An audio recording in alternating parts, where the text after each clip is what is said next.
everyone, and welcome to today's edition of Agenda 2063. I am Odufala. Today we celebrate and recognize all women for their achievements without regard to divisions, and we want to review why investing in science, technology, engineering, and mathematics must go hand in hand with addressing the gender equality gap as we celebrate women. Before we continue with this show, don't forget to follow the Association of African Universities on tv.aau.org and on Facebook and YouTube page, Association of African Universities, and on Twitter at AAU_67. We will go on a short break and we'll be back with the details on the topic Bridging the Gender Equality Gap in STEM to Fully Transform Africa. Stay tuned. I feel so confident. The reason why I feel so confident, it's not because of maybe the courses just that I've been doing. I feel like I can do anything that I want to do. If you tell me to do something, even if I don't know how to do it, I'll learn, I'll take my time, I'll study hard, I'll probably not sleep for a month, but I'll do it because that's what Carnegie Mellon University have taught me, to work hard, to read hard, to spend more hours doing research, and then at the end of the day, you actually see the results of what you've been looking for. It's very important not to be like uprooted from the ecosystem. So like the network that you built and things like that. And what happens if you move maybe to the US for some time, you sort of cut off from this your network. So it's important to have studied in Africa because that way you can maintain your network of business people that you work with. So for example, I run a small business where I work with various people, and if they wanted to have new projects to do with me, if I was not in Africa, they will not get in touch with me. For me, one of the key things was the exposure that I got. So one of them was working for IBM in Nairobi. That was something that probably would never have happened if I've never gone to CMU. We are excited about the future of East Africa and our role in educating the next generation of African leaders. This is just the beginning.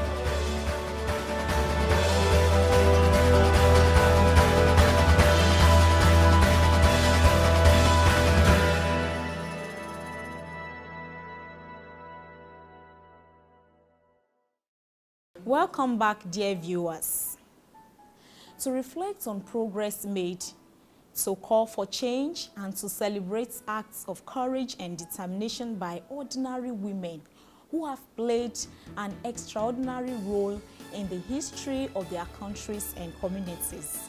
This year's theme of International Women's Day, Think Equal, Build Smart, Innovate for Change, focuses on innovative ways in which we can advance gender equality and the empowerment of women, particularly in the areas of social protection systems, access to public services, and sustainable infrastructure.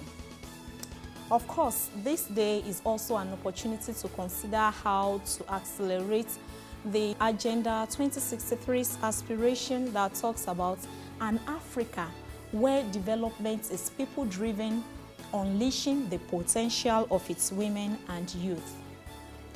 Over the last 3 decades, a global wave of markets liberalization has produced an interconnected world economy that has brought about unprecedented structural changes. The abilities of nations to master and exploit science, technology, engineering, and mathematics (STEM) as a key determinant of economic growth, development, and security. That's why the African Union has developed the Continental Education Strategy for Africa 2016 to 2025, CESA 60 to 25.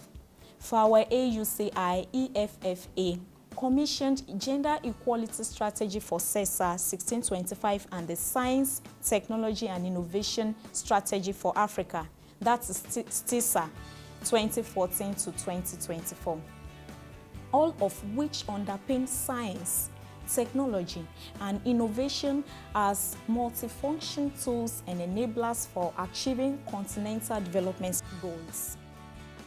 However, if Africa's political leadership is serious about embracing STEM for transforming societies, it must address the biting gender gap that continues to hamper equal participation among its population.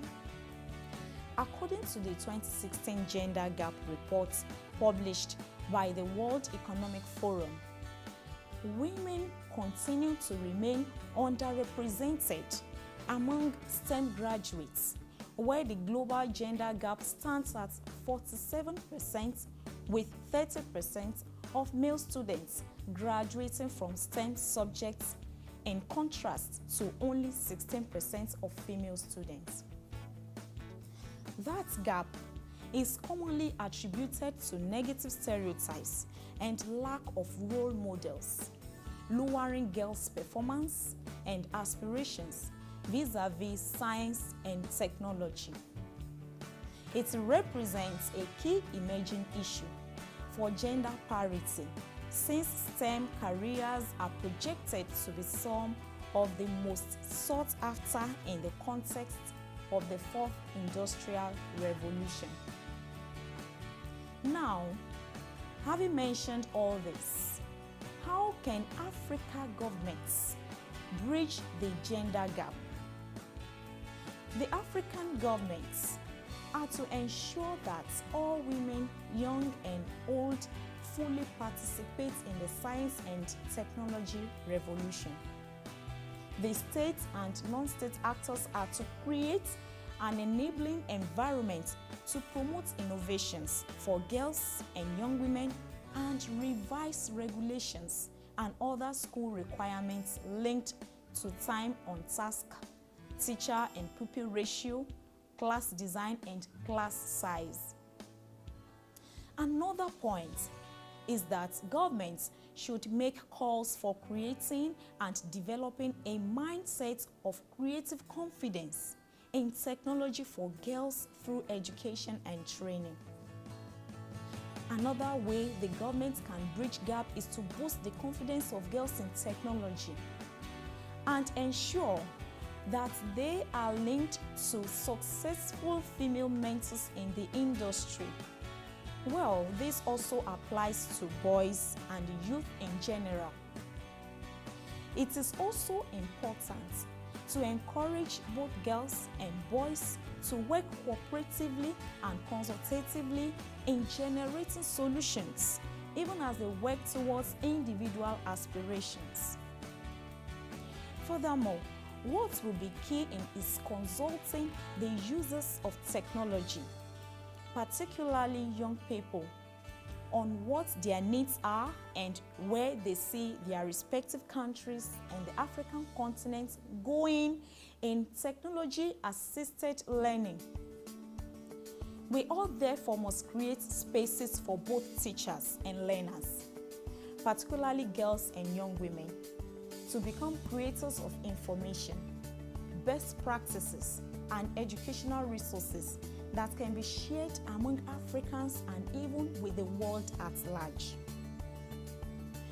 Finally, the Gender Equality Strategy for CISA 16 to 25 calls for the creation of appropriate interfaces between government bodies that make policies, the university community that trains the workforce, and the business community that absorbs the university graduates and translates research into improvements of economic and social sectors, bringing together STEM partners and stakeholders to share their experiences and good practices, especially for girls and women, during key regional forums, will foster replication of the model across African countries that are at different levels in STEM development.